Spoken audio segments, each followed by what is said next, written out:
በዱንያ ህይወት ጣፋጭና የተረጋጋ ደስታ የተሞላበት ህይወት መኖር የፈለገ ሰው ዒባዳን በአግባቡ መፈጸም አለበት። ከወንድም ይሁን ከሴት መልካም ስራን የሰራ ሰው ወሁወ ሙእሚን እርሱ አማኝ ሆኖ ማለት ነው። መልካም ስራን የሚሰራ ሰው ፈለኑህየነሁ ሐያተን ጠይባ ጥሩ የሆነ መልካም ህይወትን እናኖረዋለን።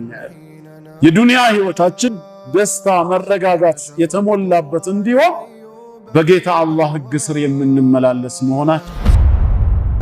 ያለ ዒባዳ የሚኖር ሰው እንደ እንስሳ ነው የሚኖረው። አላህ እነዚያ ያመኑትንና መልካም ስራ የሰሩ ሰዎችን ከስሮቿ የተለያዩ አይነት ጅረቶች የምትፈስባት የሆነችን የጸጋ ገነት ያስገባቸዋል።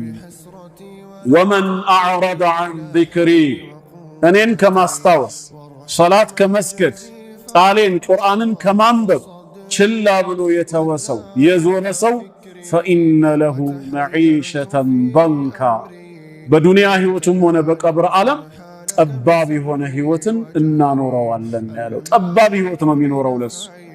መሬት ከመስፋቷ ጋር ትጠባዋለች። በዱንያ ያግበሰበሰው በአካውንቱ የተቀመጠው ሁሉ ለሱ ጠናዓ ይሆነውም፣ አይረካበትም፣ አይደሰትበትም። ህይወቱን አላህ ጠባብ ያደርገዋል።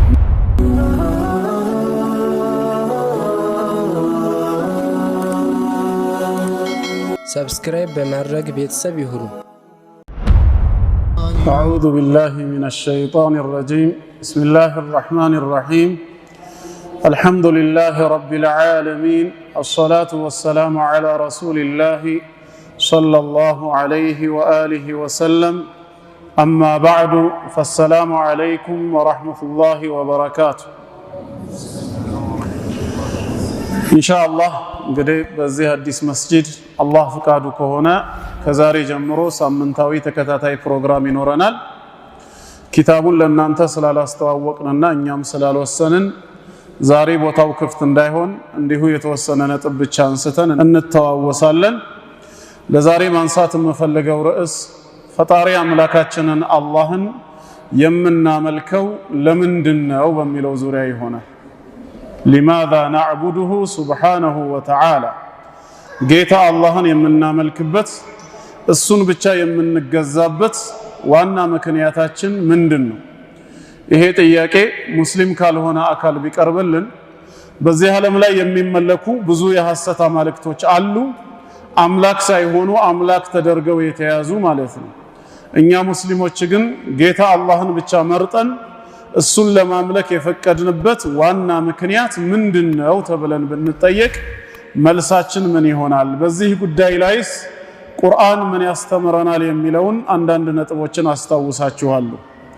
ያው ከዛ በፊት ሁላችንም የተፈጠርነው ወደዚህ ምድር ሰው ሆነን የመጣነው አላህን በብቸኝነት ለማምለክ እሱን ለመገዛት።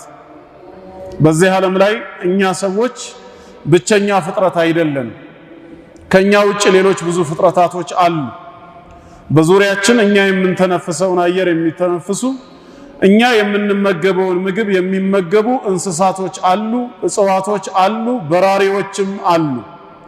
ሰው ከነዚህ ፍጥረታት በተለየ መልኩ በዚህ ምድር ላይ የተፈጠረበት ዓላማ ምንድነው ከተባለ ከነዚህ ሁሉ የሚለየን አንዱና ዋነኛው ዓላማ ዒባደቱላሂ ዐዘ ወጀል ጌታ አላህን መገዛታችን፣ በሱ ህግና ስርዓት ህይወታችንን መምራት መቻላችን።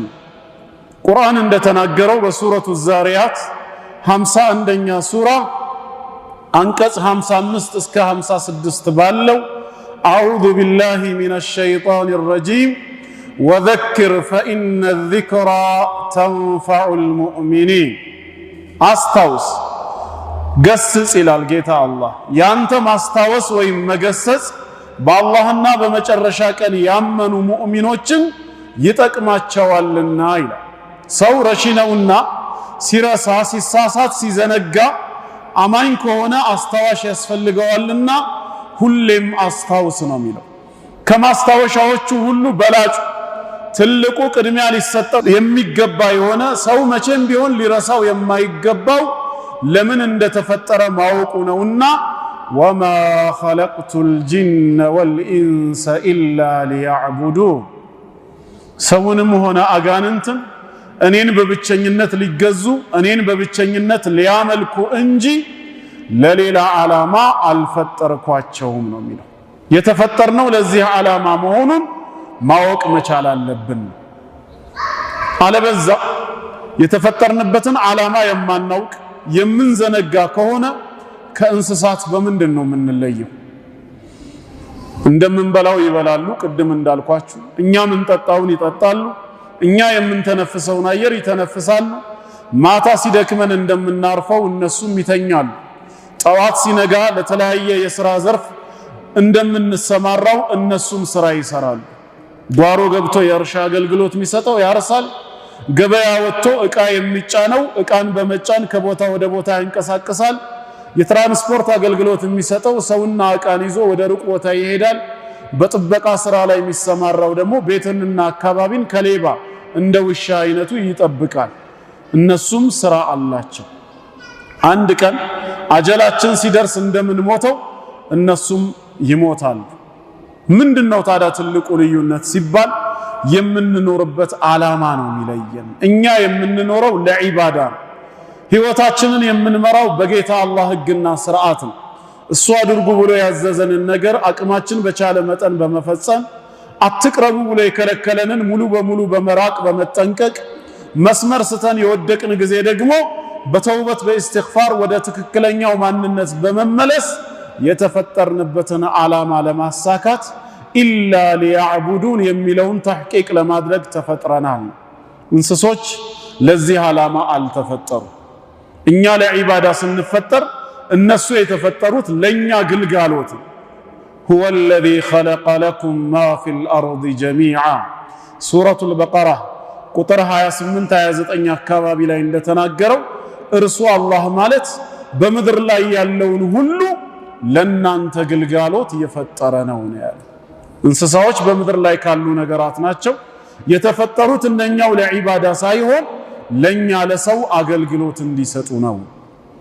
እነሱን በመገልገል ሐላል የሆነልንን የተፈቀደልንን አርደን በመብላት ወተቱን አልበን በመጠጣት ቆዳውን ገፈን ልብስና ሌላ ነገር በመስራት ሐላል ያልተደረገውን ለውበት ለጭነት አገልግሎት ለትራንስፖርት ለሽያጭ ለመሳሰለው በመገልገል አላህን እንድንገዛ ተፈጥረናል ማለት ነው። ዒባዳ የአላህ ግላዊ መብቱ በሰዎች ላይ ያለው ሐቁን ሙዓዝ ብኑ ጀበል ረዲየላሁ ዐንሁ እንደተናገረው ኩንቱ ሪድፈ ረሱሊላሂ ሰለላሁ ዐለይሂ ወአሊሂ ወሰለም ዐላ ሒማሪን በአንድ አህያ ከአላህ መልእክተኛ ጋር አብሬ ሆኜ ከኋላ ተፈናጥጬ ቁጭ ብዬ ሳለ ፈቃለ ሊ ያ ሙዓዝ አንተ ሙዓዝ ሆይ አሉኝ። ቁልቱ ለበይከ ያ ረሱለላህ ዐለይሂ ሰላቱ ወሰላም አቤት አንቱ የአላህ መልእክተኛ ሆይ ሲላቸው ቃለ አተድሪ ማ ሐቁ ላሂ ዐለ ልዒባድ ወማ ሐቁ ልዒባድ ዐለ ላሂ ዐዘ ወጀል አላህ በባሪያዎቹ ላይ ያለው መብቱ ምን እንደሆነ ባሪያዎች ደግሞ በአላህ ላይ የሚኖራቸው መብት ምን እንደሆነ ታውቃለህን ሲሉኝ ቁልቱ አላሁ ወረሱሉሁ አዕለም አላህና መልእክተኛው የበለጠ ያውቃሉ እኔ አላውቅም ስላቸው ቃለ ፈኢነ ሐቀ ላሂ ዐላ ዒባዲህ አላህ በባሪያዎቹ ላይ ያለው መብቱ አን ያዕቡዱህ እሱን ሊያመልኩት ነው። ዒባዳ አላህ በእኛ ላይ ያለው ምኑ ነው? መብቱ ነው ማለት ነው። እኛ ደግሞ በጫንቃችን ላይ የተጣለ ግዳጅ ነው፣ ዕዳ ነው። ይሄንን ዕዳ ዛሬ አላህን በመገዛት እሱን ብቻ በብቸኝነት በማምለክ ልንከፍል ይገባል ማለት ነው። አለበዛ አላህን በብቸኝነት በማምለክ ይሄንን ዕዳችንን ዱንያ ላይ ካልከፈልን ነገ የውሙል ቂያማ ምን ከፍለው በጀሃነም እሳት ጀሃነም እሳትን የሚቋቋም ሰውነት የለን የምንል ከሆነ ዛሬውኑ አላህን በመገዛት ከዕዳችን መገላገል ይገባናል። ወላ ዩሽሪኩ ቢሂ ሸይአ እሱን ሲያመልኩት ደግሞ በሱ አምልኮ ላይ ማንንም ላያጋሩበት ነው ብለው ነገሩት።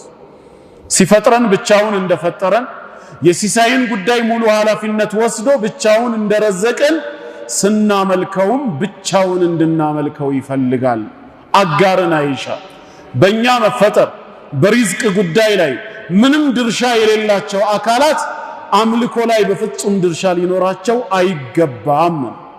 ይሄ አላህ በእኛ ላይ ያለው መብቱ ነው ነው።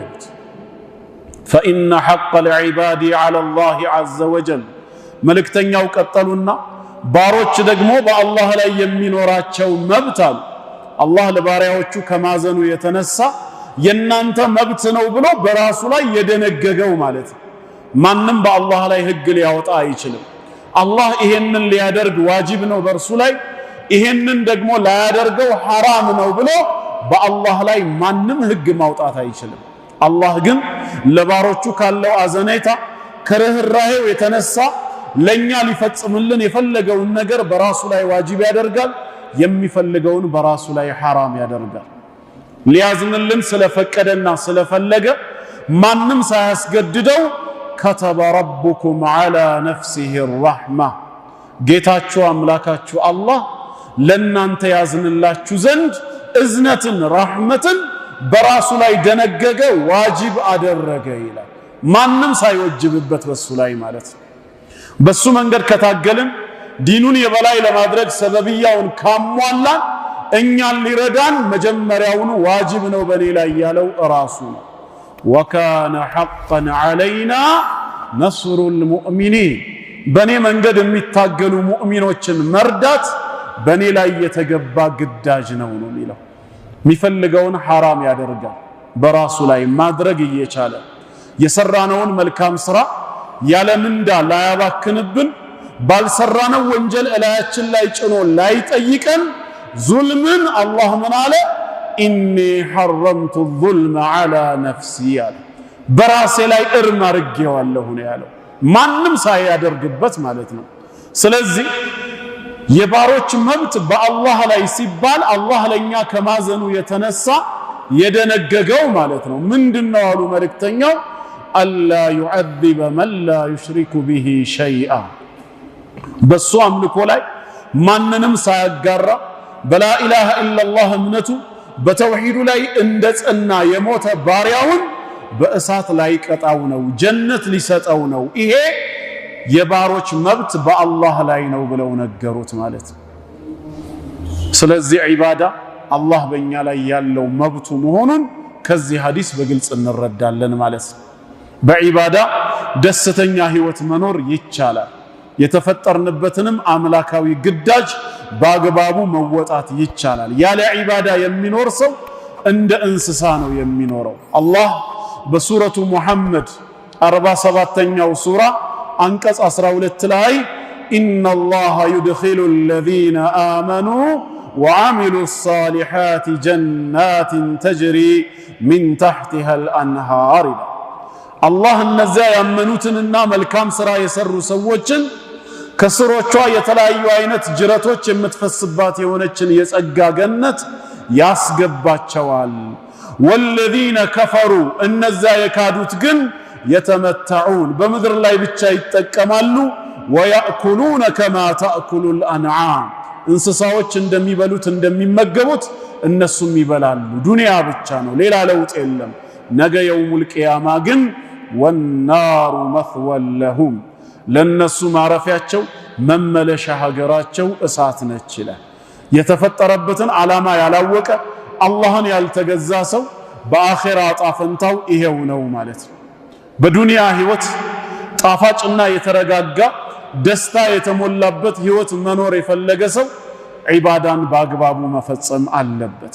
አላህ በሱረቱ ነህል 16ኛ ሱራ አንቀጽ 97 ላይ በግልጽ እንደተናገረው መን ዐሚለ ሷሊሐን ሚን ዘከሪን አው ኡንሳ ከወንድም ይሁን ከሴት መልካም ስራን የሰራ ሰው ወሁወ ሙእሚን እርሱ አማኝ ሆኖ ማለት ነው።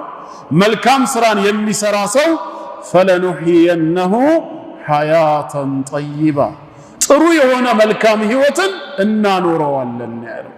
የዱንያ ህይወታችን ደስታ መረጋጋት የተሞላበት እንዲሆን በጌታ አላህ ህግ ስር የምንመላለስ መሆናችን ሸርጥ ነው።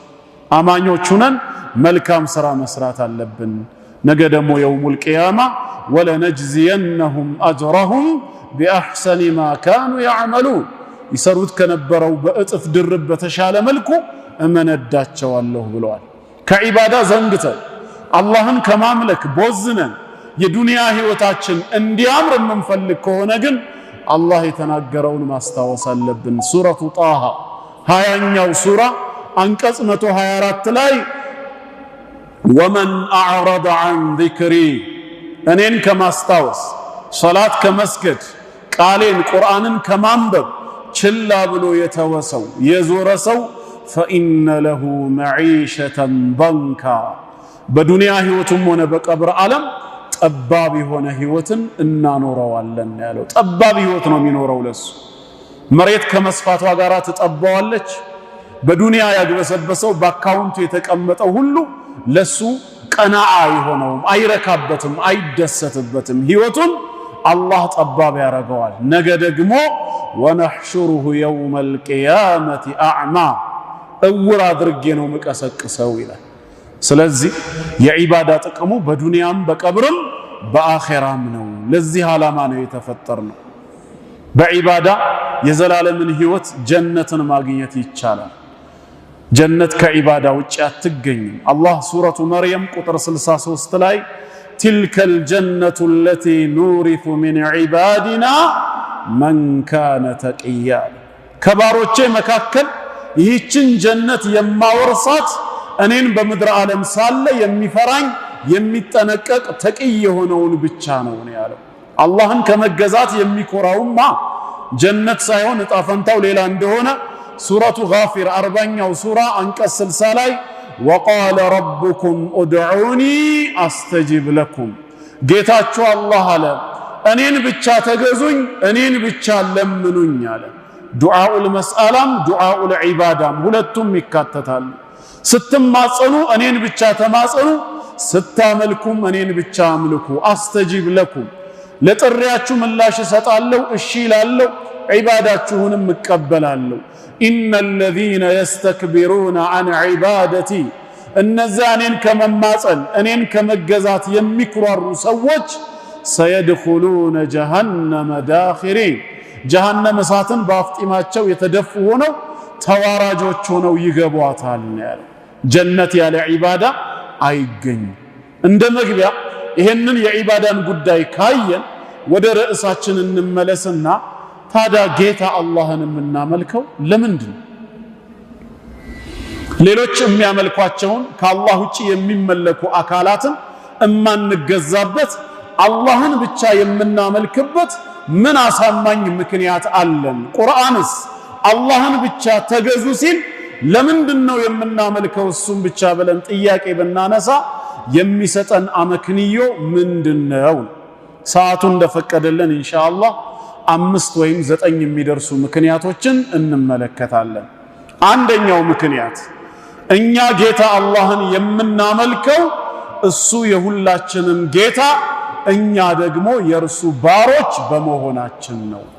ባሪያ ሊያመልክና ሊገዛ የሚገባው ጌታውን ብቻ ስለሆነ የዓለም ጌታ አላህ እንጂ ሌላ ማንም ስላልሆነ አላህን የምንገዛው እርሱ የሁላችንም ጌታ ስለሆነ ነው። እኛ ደግሞ ባሮቹ ነን። ይህንን በተመለከተ ቁርአን ምን ይላል?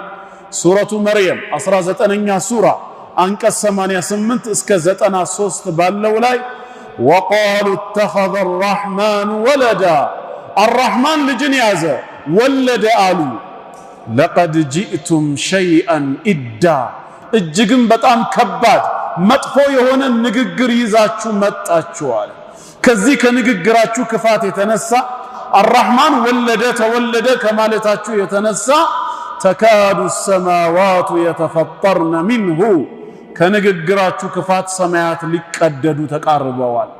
ወተንሸቁል አርድ ምድር ልትሰነጣጠቅ፣ ወተኽሩል ጂባሉ ሀዳ ጋራዎች ተራራዎችም ተንደው ሊወድቁ ይቃረባሉ። ይሄ ሁሉ ለምን? አንደዐው ሊረሕማን ወለዳ አርረሕማን ልጅን ያዘ ወለደ ብለው ስለሞገቱ ብቻ። ወማ የንበጊ ሊረሕማን አን የተኺዘ ወለዳ አርረሕማን በባህሪው ልጅን ሊይዝ ለሱ ፈጽሞ አይገባውም፣ ከባህሪው ጋራም አይሄድም ማለት። ታዲያ ልጆቹ ካልሆንን ምንድነን ስንል ኢን ኩሉ መን ፊ ሰማዋት ወልአርድ ኢላ አቲ ረሕማን ዐብዳ በሰማያትና በምድር ያለው በጠቅላላ ነገ የውሙል ቂያማ አርረሕማን ዘንድ ባሪያ ሆኖ የሚመጣ እንጂ ሌላ የለም ነው ያለው። በሰማይ እነማን አሉ? መላእክት አሉ። በምድር ማን አለ? ሰዎችም ጅኖችም አሉ። እነዚህ ሁሉ ፍጥረታት አርረሕማን ዘንድ ባሪያ ሆነው የሚመጡ እንጂ ሌላ አይደሉም ነው ያለው። ሁላችንም የእርሱ ምንድነን? ባሮቹ ነን። እኛ ባሪያዎቹ ከሆነን እርሱ ምናችን ነው? ጌታችን ነው። ባሪያ ሊያመልክ የሚገባው ጌታውን ብቻ ነው። በሌላም ስፍራ ሱረቱል አንቢያ 21ኛው ሱራ አንቀጽ 26 ላይ ወቃሉ ተኸዘ አርረሕማኑ ወለዳ አረብ ጣዖታውያን ሙሽሪኮች አላህ መላእክትን ሴት ልጁ አድርጎ ያዛሉ።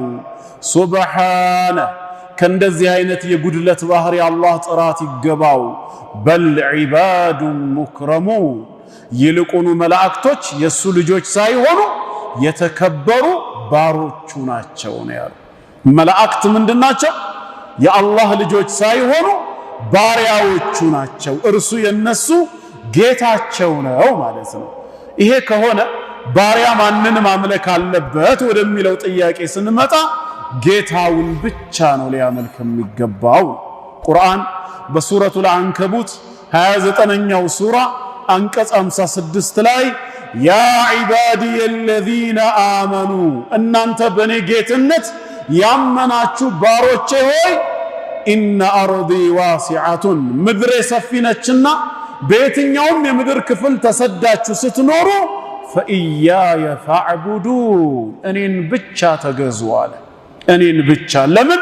እሱ ምናችን ስለሆነ ጌታችን፣ እኛ ደግሞ ባሮቹ በመሆናችን ምክንያት ማለት ነው። በሱረቱል ሐጅ 22ኛው ሱራ አንቀጽ 77ም ላይ ያ አዩሃ አለዚነ አመኑ እናንተ በአላህ ያመናችሁ ሰዎች ሆይ እርከዑ ወስጁዱ ለጌታችሁ አጎንብሱ እንዲሁም ስገዱ፣ ወዕቡዱ ረበኩም ማንን? ጌታችሁንም ተገዙ ነው ያለው። መገዛት ጌታን እንጂ ጌታ ያልሆነን አካል በምንም መልኩ ልናመልከው አይገባም። ወዕቡዱ ረበኩም ወፈዐሉል ኸይረ ለዐለኩም ቱፍሊሑን ትድኑ ዘንዳም መልካም ስራን ስሩ ይላል። አሁን ካቀረብናቸው 5 ወይም 6 ከሚደርሱ የቁርአን አንቀጾች ምን ተረዳን ማለት ነው? አላህን የምናመልክበት አንደኛው ምክንያት እርሱ የሁላችንም ጌታ በመሆኑ እኛ ደግሞ ባሪያዎቹ ስለሆንን ባሪያ መገዛት ያለበት አላህን ነው። አልሐምዱሊላህ ረቢል ዓለሚን ምስጋና በጠቅላላ ለማን ይገባው ነው የሚለው? የዓለማት ጌታ ሙረቢ ተንከባካቢ ለሆነው ለአላህ ነው። እርሱ የዓለማት ጌታ ከሆነ ዓለም በጠቅላላ ደግሞ የእርሱ ምንድነው? ባሪያ ሊገዛ የሚገባው ይሄ ነው። ከአላህ ውጪ ያለን አካል እንድናመልክ ጥሪ የሚያቀርቡልን ወገኖች ጥያቄ ልንጠይቃቸው ይገባል ማለት ነው። ያ ጌታ ነው ብላችሁ የምትሰብኩት እንድናመልከው የምትጋብዙን አካል እናንተ የኔ ባሪያ ናችሁ እኔ የዓለም ጌታ ነኝ ብሎ ሰብኳል ወይ?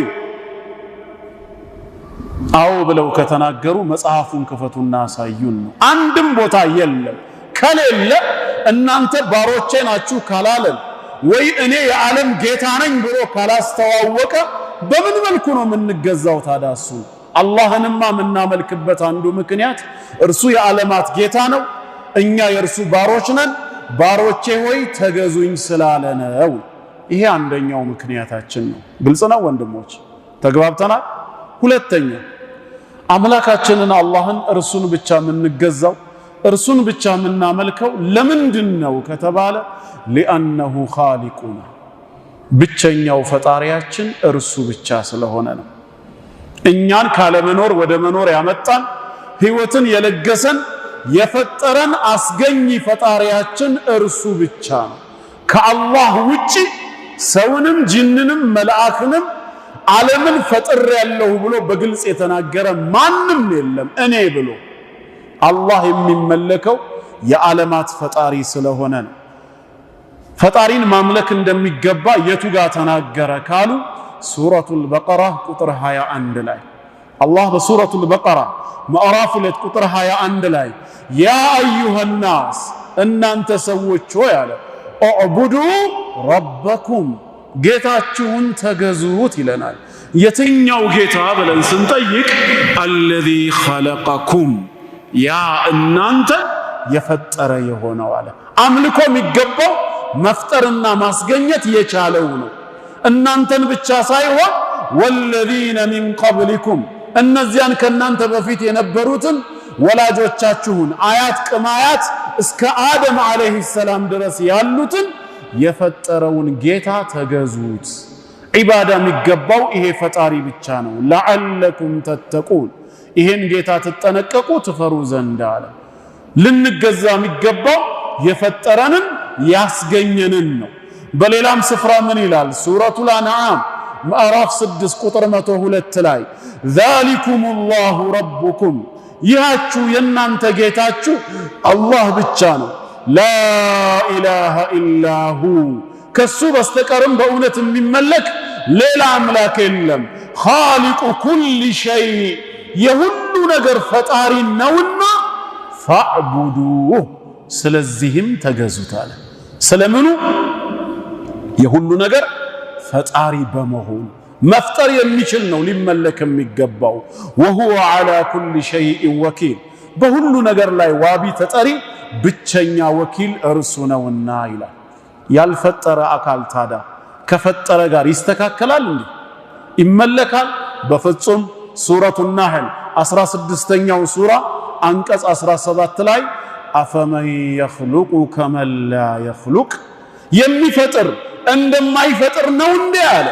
ይስተካከላሉን? በፍጹም። አፈላ ተዘከሩ ትንሽ እንኳን አትገሰጹ አታስተውሉም ማለት።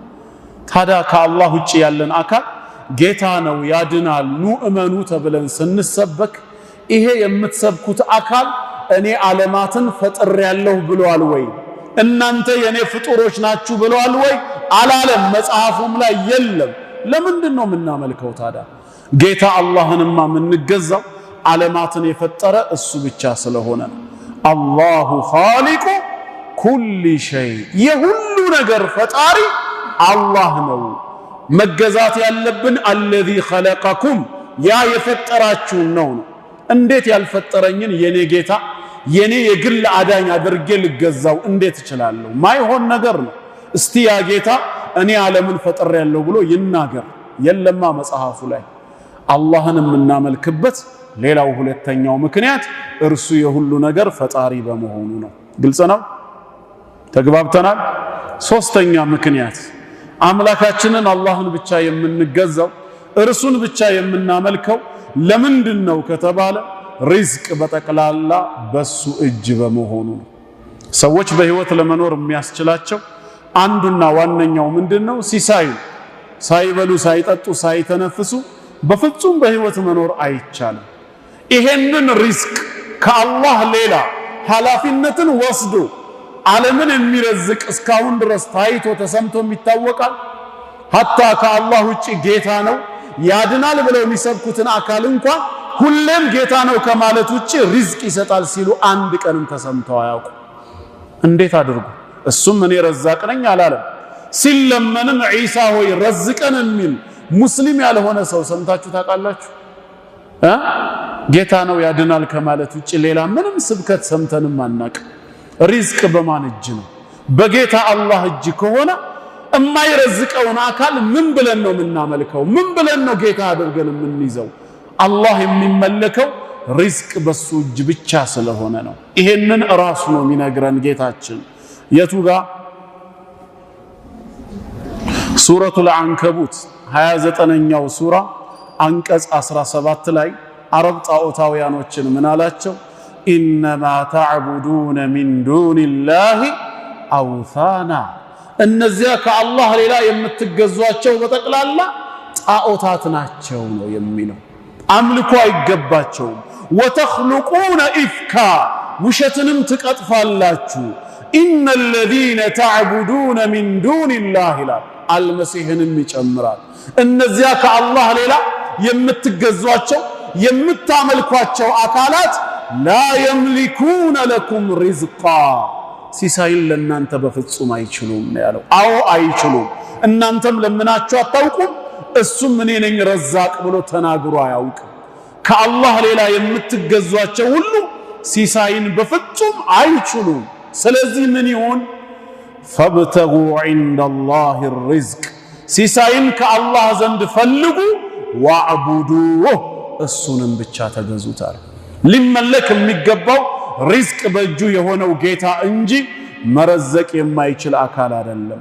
ወሽኩሩ ለህ በእናንተ ላይ ለዋለው ውለታ ምስጋናን አቅርቡ፣ አመስግኑት ይሄን ጌታ። ኢለይሂ ቱርጀዑን ከሞት በኋላ የምትመለሱት ወደሱ ነውና ይላል። ጌታ አላህ ከሚመለክበት አንዱ ምክንያት አጠቃላይ የፍጥረተ ዓለሙ ሁሉ ሪዝቅ በሱ እጅ ብቻ መሆኑ ነው። ይሄ ነው ምክንያታችን። በሌላም ስፍራ አላህ ምን ይላል? በሱረቱ ነህል 16ኛው ሱራ አንቀጽ 73 ላይ ወያዕቡዱነ ሚን ዱኒላህ ጣዖታውያኖች ከአላህ ሌላ ያለን ይገዛሉ።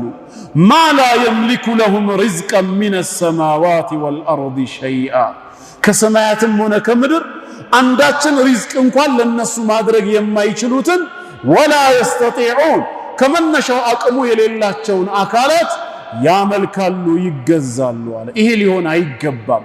ሪዝቃችንን ኃላፊነት ወስዶ ያልሰጠን ያልረዘቀን አካል ልናመልካው አይገባም። እኛ ማምለክ ያለብን በሰላሙም በጦርነቱም ወቅት የሚረዝቀን ከጦርነትም ሰላም ነጃ የሚለንን ነው። በሱረቱ ቁረይሽ ላይ እንደተነገረው የመጨረሻዎቹ 3ኛና 4ኛ አየት ላይ ፈልያዕቡዱ ረብ ሃዘል በይት የዚህን ቤት የመካንም የካዕባንም ጌታ አላህን ይገዙ። እሱ ማለት አለዚ አጥዓመሁም ሚን ጁዕ ከረሃብ የመገባቸው ወአመነሁም ሚን ኸውፍ ከፍርሃት ደግሞ ሰላምና ደህንነትን ያጎናጸፋቸው የሆነውን ጌታ ይላል።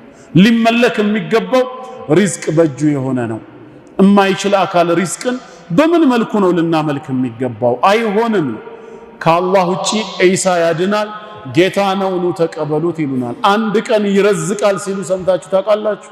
አንድ ቀን አይልም እሱ ራሱ። እንደውም የሰማያትና የምድር ጌታ ሆይ ይሄንን አንተ ስለረዘከን እናመሰግናለን የሚል ጥቅስ ነው ያለው ቁርአኑም ላይ ቢሆን ሐዋርያቶች ከዒሳ هل يستطيع ربك أن ينزل علينا مائدة من السماء ያሉት هل تستطيع أنت አሉት ጌታ ከሰማይ ለኛ ምግብን ሊያወርድልን ይችላልን? እንደዛ ከሆነ እስኪ ጠይቅልን ያሉት። قال اتقوا الله إن كنتم مؤمنين እውነተኛ አማኞች ከሆናችሁ አላህን ፍሩ አለ።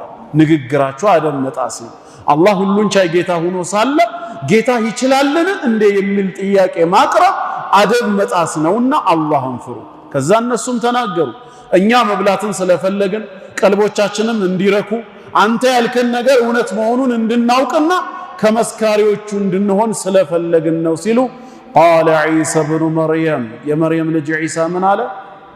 ማኢዷ ሆይ ከሰማይ ውረጂ አላለም። اللهم ربنا አንዚል ዓለይና ማኢደተን ሚነ ሰማዕ ረዛቅ እሱ ነው። ጌታችን አምላካችን አላህ ሆይ ከሰማይ ማዕድን ለኛ አውርድልን ያለው። ተኩኑ ለና ዒደን ሊአወሊና ወአኺሪና ወአየተን ሚንክ ካንተ የሆነ ተአምርም እንዲሆን እንደዚሁም ለኛ ለመጀመሪያዎቻችንም ለመጨረሻዎቻችንም መደሰቻ የሚሆን እንደውም ወርዙቅና ረዝቀን ያለው። ወአንተ ኸይሩ ራዚቂን ከሰጪዎች ሁሉ በላጩ አንተ ነህና ነው። ሪዝቅ በጌታ አላህ እጅ ነው ያለው። አላህ የሚመለከው በዚህ ምክንያት ነው። ከአላህ ውጪ ያለን አካል እንድናመልክ ጌታ አድርገን እንድንይዝ የሚሰብኩን ሰዎች ካሉ አላህን የምናመልክበት ምክንያቱን እናቀርብና አንተ ጌታ ነው ብለህ የሰበከው አካል እስኪ ሪዝቅ ይችላል ወይ ብለህ ጠይቀው። አዎ ካለ እስቲ ኪታቡ ላይ የሚናገር አምጣ። አንድ ቀን ወይኔ ረዛቅ ነኝ ያለበት ወይንም ደግሞ እሱን እስቲ ረዝቀን ብለው ሐዋርያቶቹ የተማጸኑበት የለም። ይሄ ነው ኢስላም ቀጥታ መልእክቱ። ግልጽ ነው። ይሄን ተግባብተናል። አራተኛ አላህን የምናመልክበት እርሱን ብቻ የምንገዛበት ምክንያቱ ምንድነው ከተባለ ጥቅምም ሆነ ጉዳት ውሳኔው ከእርሱ ዘንድ ብቻ ስለሚመጣ በዚህ ዓለም ላይ ሰዎችን ሊጠቅማቸው የሚችል ነገር በጠቅላላ ከጌታ አላህ ውሳኔ ውጪ በፍጹም ሊመጣ አይችልም። እንደዚሁም የሚጎዳን ነገር ካለ ያንን ጉዳት መወሰንም ሆነ ጉዳቱን ከኛ ላይ ማንሳት ጌታ አላህ ብቻ ሊያደርገው የሚችል ነገር ነው። ሌላው አካል ልጥቀማችሁ ብሎ ካልጠቀመን ልጉዳችሁ ብሎ ጉዳትን ማምጣት የማይችል ከሆነ ምን ተብሎ ነው የሚመለከው? ጥቅሙን ወደን ጉዳቱን ፈርተን ልናመልከው የሚገባው ጥቅምም ሆነ ጉዳት በእጁ የሆነውን ብቻ ነው። ማን ነው ከአላህ ውጪ ይሄን የሚችል? ሰባኪዎቻችን ሁሌም ሲሰብኩ ኢየሱስ ያድናል ይላሉ። ይገድላል ሲሉ ሰምተን አናቅም አንድም ቀን። ኧረ አላህ ይገድላል ነው እኛ ደግሞ የምንለው።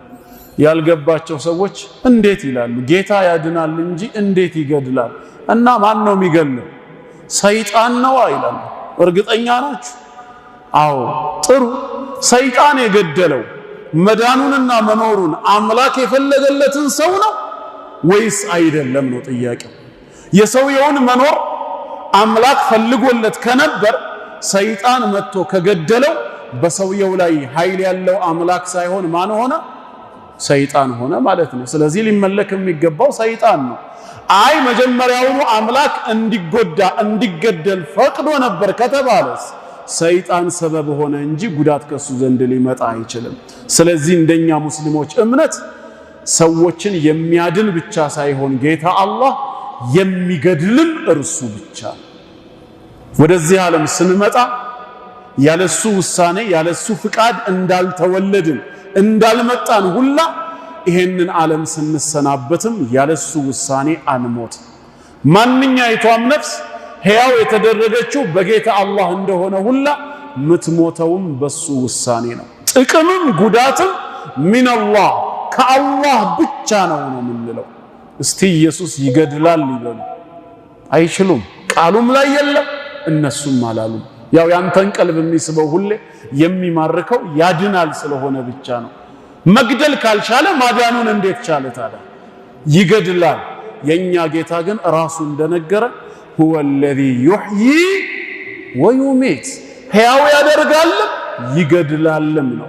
ማዳን ሕያው ማድረግ ብቻ ሳይሆን መግደልም የሱ ስልጣን ነው። ጥቅምም ጉዳትም ከሱ ዘንድ ብቻ ነው። ምን ይላል ይሄ ጌታ ስለዚህ ጉዳይ ሲነግረን?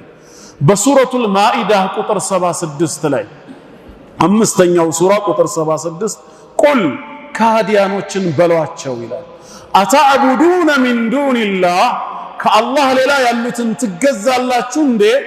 ማላ የምሊኩ ለኩም በረን ወላ ነፈዓ ለናንተ ጉዳትንም ጥቅምንም የማይችሉ አለ።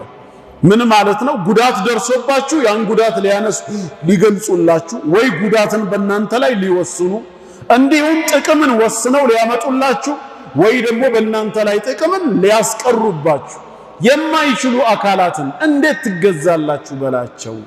ወላሁ ሁወ ሰሚዑል ዓሊም አላህ የባሮቹን ንግግር ሰሚ ሁኔታቸውን አዋቂ ነው ይላል። ስለዚህ ጥቅምንም ሆነ ጉዳትን የማይችል አካል ሊመለክ አይገባውም ነው። በሌላም ስፍራ ሱረቱ ፋጢር 35ኛው ሱራ አንቀጽ 2 ላይ ማ የፍተሂላሁ ሊናስ አላህ ለሰዎች የሚከፍትላቸውን ይላል ምን ረሕመትን ከእዝነቱ ከቸርነቱ ከሲሳዩ የሚከፍተውን ፈላ ሙምሲከ ለሃ አንተ ጋር እንዳይደርስ ሊያስቀረው ሊይዘው የሚችል አንድም ኃይል የለም ነው ያለው። እኔ ላንተ ነው ብዬ የከፈትኩልህን ድልም ይሁን ሲሳይ ወይም ሌላ ነገር ረሕመት ማንም ሊያስቀረው አይችልም መጠቀምህን እስከወሰንኩኝ ድረስ። በተቃራኒውስ ወማ ዩምሲክ እኔ ያስኩትን ያስቀረሁትን ፈላ ሙርሲለ ለሁ ለርሱ ነገር ለሲሳዩ ማንም ሊያስለቅቀው ሊልከው አይችልም። ሚን ባዕዲሂ ከኔ በኋላ ይላል አላህ። ወሁወል ዐዚዝ በሁለቱም ጉዳይ አሸናፊው እኔ ነኝ ነው የሚለው። አልሐኪም ጥበበኛውም እኔ ነኝ። ማን ጥቅም ሊደርሰው ይገባል የራህመቱ፣ ማን ደግሞ ሊያዝበት ይገባል ጉዳት ይድረስበት፣ አዋቂውና ጥበበኛው እኔ ነኝ። አድራጊውና አሸናፊውም እኔ ነኝ ያለው። ከስሮቿ የተለያዩ አይነት ጅረቶች የምትፈስባት የሆነችን የጸጋ ገነት ያስገባቸዋል። 10ኛው ሱራ አንቀጽ 107 ላይ ወኢን የምሰስከ አላሁ ቢዱር አላህ አንተን በጉዳት ቢነካህ አለ መጥፎ ነገር ጉዳት እንዲደርስብህ ቢወስን ፍቃዱ ቢሆን ማን ያነሳዋል ይሄን ጉዳት? ፈላ ካሽፈ ለሁ ኢላሁ ከራሱ ከአላህ በስተቀር ይሄን ጉዳት ሊያነሳው ሊገልጸው የሚችል ማንም የለም። ወኢን ዩሪድከ ቢኸይሪን በመልካም ነገር ደግሞ ከፈለገ በኒዕማው ፈላ ራደ ሊፈድሊህ የሱ ትሩፋት ወደ አንተ እንዳይደርስ ሊመልስ የሚችል አንድም አካል የለም። ስለዚህ አላህ የፈለገ ጊዜ ኸይሩን የፈለገ ጊዜ ሸሩንም ዩሲቡ ቢሂ መን የሻኡ ሚን ዒባዲህ ከባሮቼ የምሻውን ሰው አገኝበታለሁ አለ። ኸይሩንም የፈለገልህ ጊዜ መጥፎውንም እንደዛው። ወሁወል ገፉሩ ረሒም ለተመላሽ ባሮቹ ሁሌም መሃሪ አዛኝ አምላክ ነው ይላል። እንደዚሁም አባታችን ኢብራሂም ዓለይሂ ሰላም አባቱን ሲያናግረው ለምን ታመልካለህ ሲለው የሚያመልከው ነገር ነውረኛ መሆኑን በምን መልኩ ነው የገለጸለት?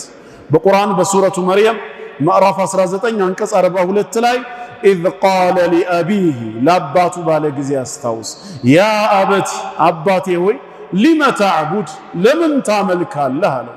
ምንን? ማ ላ የስመዕ ብትጠራው የማይሰማ ወላ ዩብሲር የፈለከውን ነገር ብታደርግ ሊያየህ ሊመለከት የማይችል ወላ ዩግኒ ዐንከ ሸይአ ካንተ ምንም ሊያብቃቃህ የማይችል ጉዳትን አይከላከል ወይ ጥቅምን አያመጣ። ይሄን ማድረግ ያልቻለን ለምን ትገዛለህ ካለው ኢብራሂም ሲገዛው የነበረው አምላክ ምን አይነት አምላክ ነበር ማለት ነው? የሚሰማ የሚያይ ከፈለገው ነገር ሊያብቃቃ የሚችል ነበር። የኢብራሂም አምላክም እንደዛውማ ቢሆን ኖሮ አባቱ መልሱን ይሰጠው ነበር። አንተስ የምትገዛው መቼ ይሰማል መቼ ያያል ይለው ነበር። እኛ ዛሬ የምንገዛው የማንን አምላክ ነው? ኢብራሂም ዓለይሂ ሰላም ሲያመልከው የነበረውን አምላክ ነው። ይሄ ነው መልእክቱ ማለት ነው። እንደዚሁም አብዱላህ ኢብኑ አባስም ነቢያችን ዓለይሂ ሰላቱ ወሰላም ሲያስተምሩት ምንድን ነው ያሉት? አንተ ልጅ ሆይ የአላህን ሕግ ጠብቅ፣ አላህ ይጠብቅሃል። ሁሌም ሕጉን ጠብቅ፣ ከፊት ለፊቱ ታገኘዋለህ። በጠየቅክ ጊዜ አላህን ብቻ ጠይቅ። እንደዚሁም ደግሞ በምትማጸን ሰዓት አላህን ብቻ ተማጸን፣ እገዛን ስትጠይቅ በአላህ ብቻ ተገዛ አሉትና አንድ ነገር ምን አሉት? ወዕለም እወቅ አሉት አነል ኡመተ ለው እጅተመዐት ዐላ አን የንፈዑከ ቢሸይ ህዝቦች ሁሉ ተሰባስበው አንተን በአንዳች ነገር እንጥቀምህ ቢሉ ለም የንፈዑከ ኢላ ቢሸይኢን ቀድ ከተበሁ ላሁ ለክ አላህ ለአንተ ይሁን በእነሱ ሰበብ ተጠቀም ብሎ የጻፈልህን ካልሆነ በቀር ህዝቦች ስለተሰባሰቡ ብቻ ምን ሊያደርጉ አይችሉም? ሊጠቅሙ አይችሉም። ውሳኔ ከላይ መምጣት አለበት። ጥቅም የሱ ነዋ። የታችኛው ምንድነው? ሰበብ ነው። በዛው ተቃራኒ ለው እጅተመዐት ዐላ አን የዱሩከ ቢሸይ በአንዳች ነገር ሊጎዱ ቢሰባሰቡስ ተንኮላቸው፣ ሴራቸው፣ ፓርላማቸው ለን የዱሩከ ኢላ ቢሸይኢን ቀድ ከተበሁ ላሁ ዐለይክ አላህ በአንተ ላይ በእነሱ ሰበብ ጉዳቱ ይድረስብህ ብሎ የጻፈብህ ካልሆነ በቀር የነሱ ተንኮል የነሱ ሴራ በፍጹም ሊጎዳህ አይችልም። ጉዳትም ጥቅምም ባዕደ ኢዝኒሂ ዐዘ ወጀል ከሱ ፍቃድ በኋላ ነው የሚመጣው። ተግባባ? ለዚህ ነው ቁል ለን ዩሲበና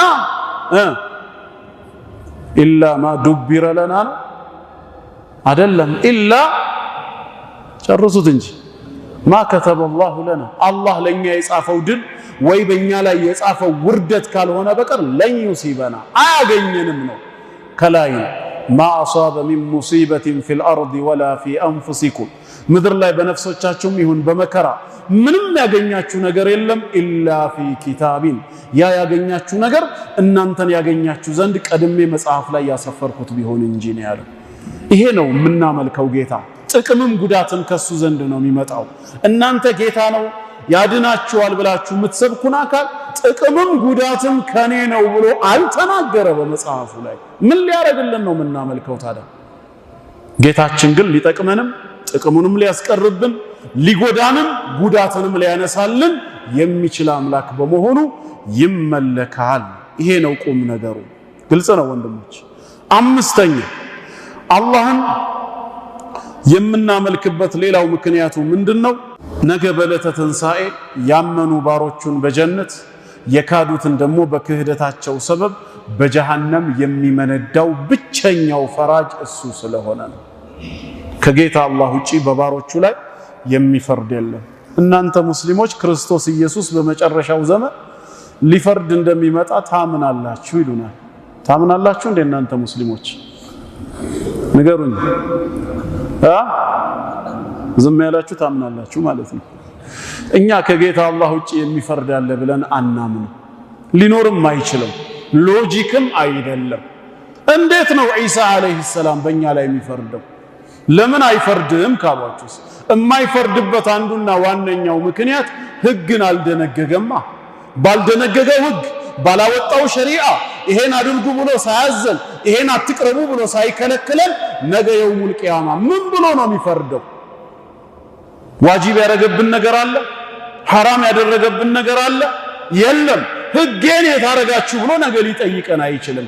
በእኛ ላይ የመፍረድ ስልጣን ያለው ሸርዓን ወዐቅለን ህግን ማውጣት የሚችለው ብቻ ነው። እሱ ደግሞ ጌታ አላህ ነው። በቀን 5 ስገዱ ብሎ አዞናል። ረመዳንን ጾሙ ብሎናል። ሐጅና ዘካን ፈጽሙ ብሎናል። ኸምር፣ ዚና፣ ውሸት፣ ስርቆት የመሳሰሉት ሐራም ናቸው ራቁ ብሎ ደንግጎልናል። ነቢያትን ልኮልናል። ነገ የውሙል ቂያማ ማዛ አጀብቱሙል ሙርሰሊን የላኩላችሁን መልእክተኞች ምን ምላሽ ሰጣችሁ ሊጠይቀን ይገባል። ስገዱ ካልኳችሁ ምን ያህሉን ፈጸማችሁ? ምን ያህሉን አጎደላችሁ? ለምን አትቅረቡ ካልኳችሁ ነገር ምን ያህሉን ተጠነቀቃችሁ? ምን ያህሉን ተዳፈራችሁ? እንዴት ብሎ ቢጠይቀን ይሄ ነው ትክክለኛው ሎጂክ። የፈጠረንም የረዘቀንም ህግ ያወጣልንም እሱ ነው። ዒሳ አለይሂ ሰላም በመጨረሻው ዘመን ወደዚህ ምድር መጥቶ እኛ ላይ የሚፈርደው ምን አዘዘን? ምን ከለከለን? መሰለን ምን ብሎ ነው የሚፈርድብኝ? እኔ አልሰገድክም ብሎ ባልሰግድ እንኳን ራሱ እሱ ነው እንዲያዘዘኝ እንድሰግድ። ከፈለገ ሊምረኝ ከፈለገ ሊቀጣኝ የሚችለው የሶላቱ ባለቤት ነው። ስገድ ብሎ ያዘዘኝ አካል ነው። የታረከው ሰላቴን ብሎ የሚጠይቀኝ እሱ ነው። ተግባባ?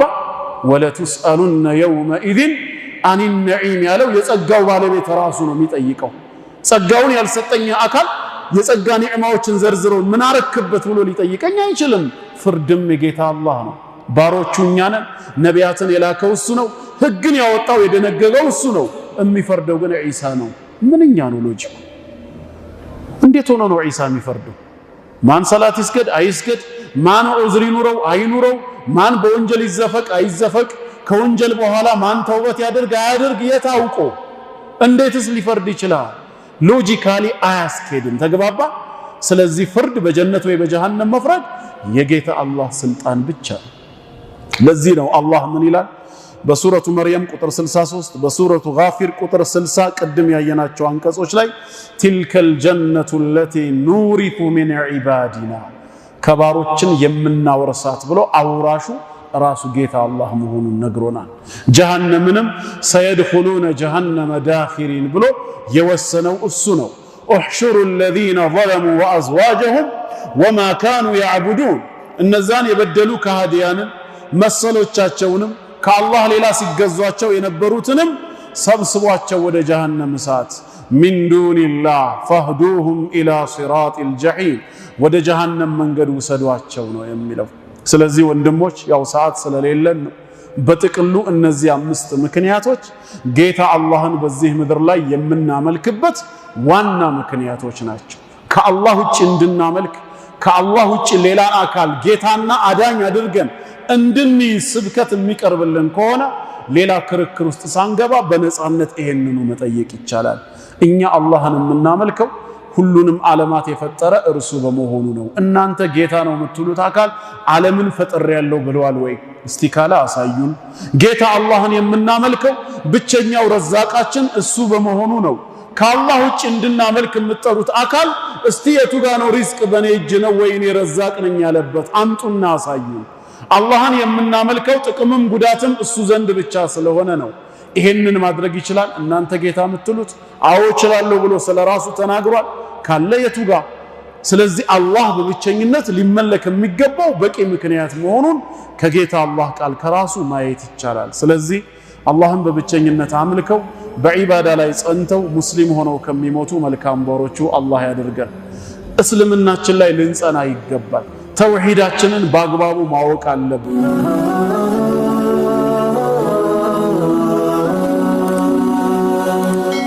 ሰብስክራይብ በማድረግ ቤተሰብ ይሁኑ።